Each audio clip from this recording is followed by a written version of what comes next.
I'm now with Adrian Liepins. Good morning, Adrian, and welcome to the Classic Motor Show 2022. Thank you, yes, good morning to you as well. Now, this is a Grantura, DVR Grantura. Yes. Can you give me a little bit of history on it?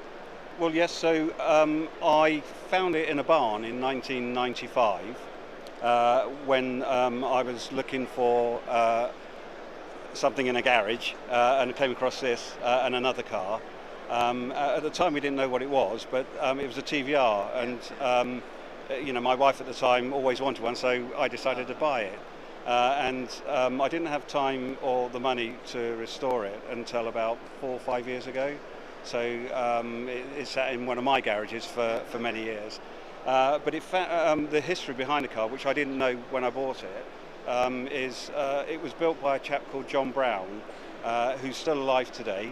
And he knew the people at TVR, and he also knew Colin Chapman from Lotus, and he was a friend of Jim Clark, the F1 race driver. So they were neighbours. Their families were sheep farmers.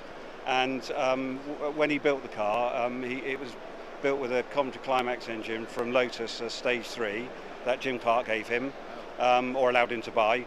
And he was racing, or he was testing it one day, and Jim Clark was also testing his Lotus F1 car, and Jim Clark got in the car and drove it. And he drove it around the racetrack, and when he got out, he declared it the worst car he'd ever driven. Yeah, I saw that in the programme. I thought that was a bit mean, really, a bit unfair, that. Well, the reason it was the worst car I'd ever driven was it was fast in a straight line, very fast, and it beat Ferraris and Porsches of the day. But when it came to the corners, it didn't handle well. And so, yeah, it did win a few races, and it came third in a Silverstone relay, 6-hour relay, in its class, I think in 62. But yeah, you know, John Brown, when I originally spoke to him about the car, he remembered everything about it. And John Brown's a restorer of high-end vehicles such as Ferraris, Porsches and Rolls Royces. Yeah, yeah. And I actually said to him, look, would you do the restoration? And he said no. And the reason he said no is because he spent 3 years of his life trying to get it to be a really good race car to beat, you know, to win.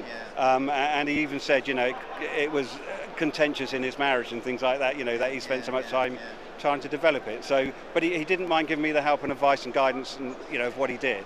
So it's actually been restored to his original specification. I mean, I've not seen too many of these race. Maybe that's the reason why because they were so badly handled. Maybe, I don't know. But the TVRs were fast and raced. The TV Tuscan and the Griffith were very fast, weren't they? Maybe this just people had a go at it and decided it wasn't worth it. Maybe. Well, yeah. I mean, some of them did win. You know, and some of the Mark IIs or the Mark I's, you know, did win races and were competitive in certain, you know, categories. And so it could be that, you know, John Brown maybe wasn't the best racer, perhaps. I don't know. And I mean, you know, he did quite well in his next categories, you know, with the cars he raced after that. So that's possible.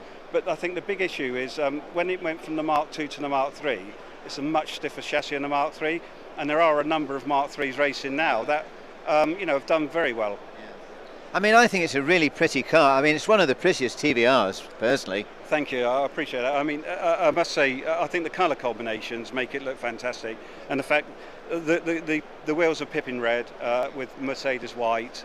I don't know, just, yeah, it does look, it's a fantastic car. It's a fantastic colour.